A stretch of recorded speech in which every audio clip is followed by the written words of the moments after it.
ದಾವಣಗೆರೆಯಲ್ಲಿ ಬಿಜೆಪಿ ಪಕ್ಷದಿಂದ ಪ್ರತಿಭಟನೆ. ಮೆಕ್ಕೆಜೋಳ ಮತ್ತು ಕಬ್ಬಿಗೆ ಬೆಂಬಲ ಬೆಲೆ ಹಾಗೂ ಖರೀದಿ ಕೇಂದ್ರ ತೆರೆಯಲೆಂದು ಒತ್ತಾಯ. ರಾಜ್ಯಾಧ್ಯಕ್ಷ BY ವಿಜಯೇಂದ್ರ ಗುಡುಗು. ಹೊನ್ನಾಳಿ ಮಾಜಿ ಶಾಸಕ ರೇಣುಕಾಚಾರ್ಯ, ಮುಂದಿನ ಸರ್ಕಾರ ವಿಜಯೇಂದ್ರ ನೇತೃತ್ವದಲ್ಲಿ ಬಿಜೆಪಿ ಆಡಳಿತ ಎಂದು ಗುಡುಗು.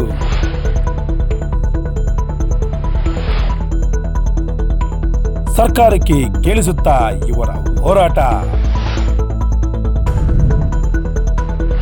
ನಗರದ BR ಅಂಬೇಡ್ಕರ್ ವೃತ್ತದಿಂದ ACE ಕಚೇರಿಯವರೆಗೂ ಪ್ರತಿಭಟನಾ ಮೆರವಣಿಗೆ. ಬನ್ನಿ ನೋಡೋಣ.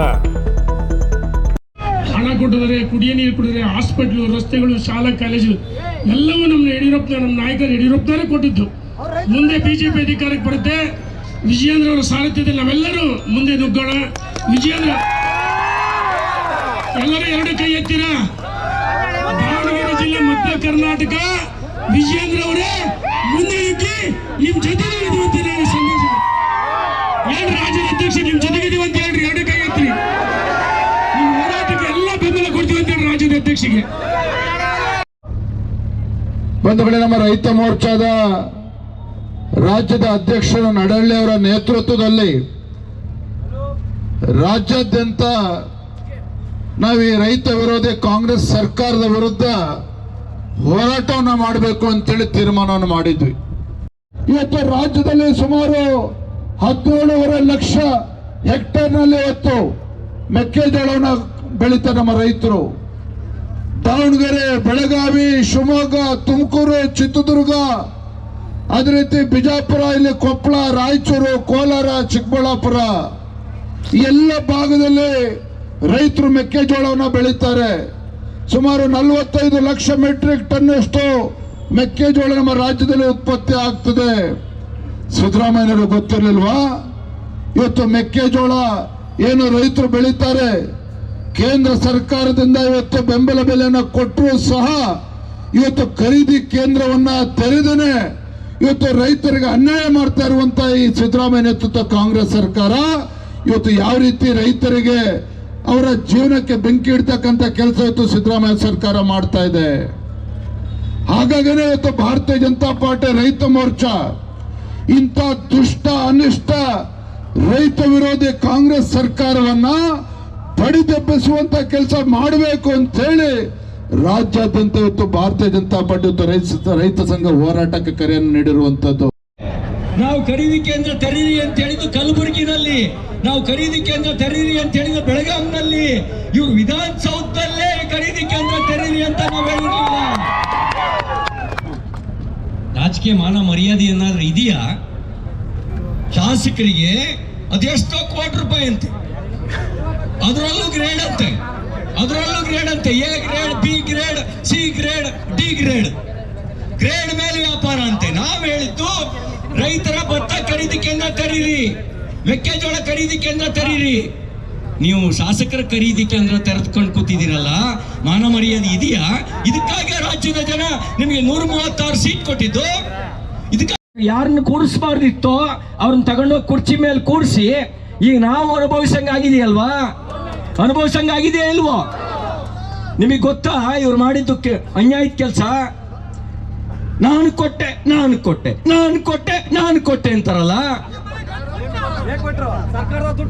ನಿಮ್ಮ ಜೋಬಿಗೆ ಕೈ ಹಾಕಿ, ನಿಮ್ಮ ಜೋಬಲ್ಲೇ ಪಿಕ್ ಪ್ಯಾಕೆಟ್ ಮಾಡಿ 10,000 ರೂಪಾಯಿ ಕಿತ್ಕೊಂಡು ನಿಮ್ಮ ಹೆಂಡ್ರ ಕೈಗೆ 2,000 ಕೊಟ್ಟು ನಾನು ಕೊಟ್ಟೆ. ಯಾರಪ್ಪನ ಮನೆಗೆ ಕೊಟ್ಟಿದ್ದು? ರೈತರು ಜೋಬಿ ಕೈ ಹಾಕಿದ್ದು. ಕಿಸಾನ್ ಸಮ್ಮಾನ್ ಯೋಜನೆ ಬಿಜೆಪಿ ಸರ್ಕಾರ ಇದ್ದಾಗ ಕೇಂದ್ರ ಸರ್ಕಾರ ಜೊತೆಗೆ 4,000 ರೂಪಾಯಿ ಸೇರಿಸ್ಕೊಡ್ತಾ ಇತ್ತು. ಅದು ಕೈಗೆ ಕಿತ್ಕೊಂಡ್ರೋ ಇಲ್ವೋ? ರೈತ ವಿದ್ಯಾನಿಧಿ ಬಿಜೆಪಿ ಸರ್ಕಾರ ಕೊಡ್ತಾ ಇದ್ದಿದ್ದು ಅದನ್ನ ಕಿತ್ಕೊಂಡ್ರೋ ಇಲ್ವೋ? ಇದು ಕಿತ್ಕೊಂಡ್ರ ಲೆಕ್ಕ. ಅವ್ರು ಹೇಳ್ತಾರೆ ಏನ್ರಿ ಮಾಡಿದಾರೆ ಮೋದಿ ಅವರು, ರೈತರಿಗೆ ಏನ್ರಿ ಮಾಡಿದ್ದಾರೆ? ಸಿದ್ದರಾಮಯ್ಯನವರೇ, ಮೋದಿ ಇಲ್ದೇ ಇದ್ರೆ ಒಂದು ಚೀಲ ಯೂರಿಯಾ ಗೊಬ್ಬರದ ಬೆಲೆ 2,600 ರೂಪಾಯಿ ಆಗ್ತಿತ್ತು. 2,300 ಚಿಲ್ಲರೆ ಸಬ್ಸಿಡಿಯನ್ನ ಮೋದಿ ಒಬ್ಬರೇ ಒಂದು ಚೀಲ ಕೊಡ್ತಾ ಇದ್ದಾರೆ. ಒಂದು ಚೀಲ ಗೊಬ್ಬರಕ್ಕೆ ನೀವೇನ್ ಕೊಟ್ಟಿದ್ದೀರಿ? 52 ಲಕ್ಷ ಜನರಿಗೆ ಒಂದು ವರ್ಷಕ್ಕೆ 52 ಲಕ್ಷ ರೈತರಿಗೆ 6,000 ರೂಪಾಯಿ ಅವ್ರ ಖಾತೆಗೆ ನೇರ ಜಮಾ ಮಾಡ್ತಾ ಇದ್ದಾರೆ. ನೀವೇನ್ ಕೊಟ್ಟಿದ್ದೀರಿ ರೈತರಿಗೆ? ನೀವು ರೈತರಿಗೆ ಗಾಯದ ಮೇಲೆ ಬರೆ ಎಳೆಯ ಕೆಲಸ ಮಾಡಿದಿರಿ. ನೀವು ಗಾಯದ ಮೇಲೆ ಬರೆ ಎಳೆಯ ಕೆಲಸ ಮಾಡಿದಿರಿ. ಈ ಅನ್ಯಾಯದ ವಿರುದ್ಧ ನಮ್ಮ ಹೋರಾಟ ಇವತ್ತು ಗಂಡು ಮೆಟ್ಟಿನ ನೆಲ ದಾವಣಗೆರೆಯಿಂದ ನಮ್ಮ ಹೋರಾಟ ಪ್ರಾರಂಭ ಆಗಿದೆ. ಇಲ್ಲಿಂದ ಬೆಳಗಾಂವರೆಗೂ ಹೋಗುತ್ತೆ ಹೋರಾಟ, ಅಲ್ಲಿಂದ ಬೆಂಗಳೂರಿಗೂ ಮುಟ್ಟುತ್ತೆ ಹೋರಾಟ. ನಾವು ಇವರಿಗೆ ಇವತ್ತು ಆಗ್ರಹ ಮಾಡ್ಲಿಕ್ಕೆ ಬಯಸ್ತಾ ಇದ್ದೇವೆ, ನಿಮ್ಮ ಕುರ್ಚಿ ಕಳ್ಳಾಟ ತಳ್ಳಾಟ ಬಿಡ್ರಿ, ರೈತರ ಕಡೆಗೆ ಗಮನ ಕೊಡಿ. ಇಲ್ಲದೆ ಇದ್ರೆ ರೈತರ ಕೈಲಿರೋ ಬಾರ್ಕೋಲು ವಿಧಾನಸೌಧಕ್ಕೆ ಬರುತ್ತೆ. ನಿಮ್ಮ ಕುರ್ಚಿ ಕಳ್ಳಾಟವನ್ನ ತಳ್ಳಾಟಕ್ಕೆ ಬುದ್ಧಿ ಕಲಿಸುವಂತ ಕೆಲಸ ಮಾಡುತ್ತೆ ಅಂತ ಹೇಳಿ ಎಚ್ಚರಿಸಲಿಕ್ಕೆ ಬಂದಿದ್ದೇವೆ. ಇವತ್ತು ನೋವಿನಿಂದ ತಾನು ಬೆಳೆದ ಮೆಕ್ಕೆಜೋಳವನ್ನು ಇಲ್ಲಿ ಸುರಿದಿದ್ದಾನೆ. ನೀವು ಖರೀದಿ ಕೇಂದ್ರ ತೆರಿತೀವಿ ಏನು ಮುಹೂರ್ತ ನೋಡ್ಬೇಕೇನು? ಅದಕ್ಕೆ ಮುಹೂರ್ತ ನೋಡ್ಬೇಕಾ? ಅಂದ್ರೆ ಇಷ್ಟು ದಿನ ನಿಮಗೆ ಬುದ್ಧಿ ಇರ್ಲಿಲ್ವಾ? ಬೀದಿಯಲ್ಲಿ ನಿಂತ್ಕೊಂಡು ಹೋರಾಟ ಮಾಡ್ಬೇಕಾ? 2,400 ರೂಪಾಯಿ ಕೇಂದ್ರ ಸರ್ಕಾರ ನಿಗದಿ ಮಾಡಿದ್ರುವೆ ಇಲ್ಲಿ ದಲ್ಲಾಳಿಗಳು ಖರೀದಿ ಮಾಡ್ತಿರೋದು ಒಂದು ಕ್ವಿಂಟಾಲಿಗೆ ಎಷ್ಟು ಖರೀದಿ ಮಾಡ್ತಿದ್ದಾರೆ? 1,600 1,700. ಅಂದ್ರೆ ನೀವೀಗ ಇವರೆಲ್ಲ ಖರೀದಿ ಮಾಡಿದ ಮೇಲೆ ರೈತರೆಲ್ಲ ಮಾರ್ಕೊಂಡ್ಮೇಲೆ ನೀವು ಖರೀದಿ ಕೇಂದ್ರ ತೆರೆದು ಯಾರಿಗೆ ಲಾಭ ಮಾಡ್ಕೊಡಕ್ಕೆ? ದಲ್ಲಾಳಿಗಳಿಗೆ ಲಾಭ ಮಾಡ್ಕೊಳಕ್ಕೆ. ಈ ದಲ್ಲಾಳಿಗಳಿಗೆ ಲಾಭ ಮಾಡಿಕೊಡ್ತಕ್ಕಂಥ ನೀತಿಯನ್ನ ನಿಲ್ಲಿಸಿ ರೈತರಿಗೆ ನೆರವಿಗೆ ನಿಲ್ಲಿ. ರೈತರು ಏನಾದರೂ ಆಕ್ರೋಶಗೊಂಡ್ರೆ, ರೈತರು ತಿರುಗಿ ಬಿದ್ರೆ ಯಾವ ಸರ್ಕಾರವೂ ಉಳಿದಿಲ್ಲ, ಯಾವ ಸರ್ಕಾರವೂ ಉಳಿಯೋದಿಲ್ಲ ಅನ್ನುವ ಎಚ್ಚರಿಕೆ ಕೊಡ್ಲಿಕ್ಕೋಸ್ಕರ ಇವತ್ತಿನ ಈ ಹೋರಾಟವನ್ನ ಪ್ರಾರಂಭಿಸಿದ್ದೇವೆ ಅಂತಕ್ಕಂಥ ಮಾತನ್ನ ಈ ಸಂದರ್ಭದಲ್ಲಿ ಹೇಳ್ತಾ, ಆಮೇಲೆ ಆ ಕಡೆಯಿಂದ ದುಡ್ಡು ತಗೊಂಡು ಬರೋಷ್ಟಕ್ಕೆ ಒಂದು 50 ಜನ ಆಗಿತ್ತು. ಅಂದ್ರೆ ಎಷ್ಟು ಬದ್ಧತೆ ಹೋರಾಟ ಅಂದ್ರೆ. ನಾನು ಯಾವುದು ವ್ಯಕ್ತಿ ಪೂಜೆ ಅಥವಾ ಹೊಗಳ ಕೇಳ್ತಾ ಇಲ್ಲ. ನಾವೆಲ್ಲ ಹೆಂಗ್ ಬಂದ್ವಿ, ಹೋರಾಟದ ಹಾದಿ ನಮ್ಮ ಕರ್ನಾಟಕ ರಾಜ್ಯದಲ್ಲಿ ಹೆಂಗ್ ಬಂತು ಅಂತ ನಿಮಗೆ ಹೇಳೋದಕ್ಕೆ ಹೇಳ್ತಾ ಇದ್ದೀನಿ. ಕೃಷಿ ಬಜೆಟ್ ಅನ್ನ ಪ್ರಪ್ರಥಮವಾಗಿ ಮಂಡಿಸಿದ್ದ ಯಾರು?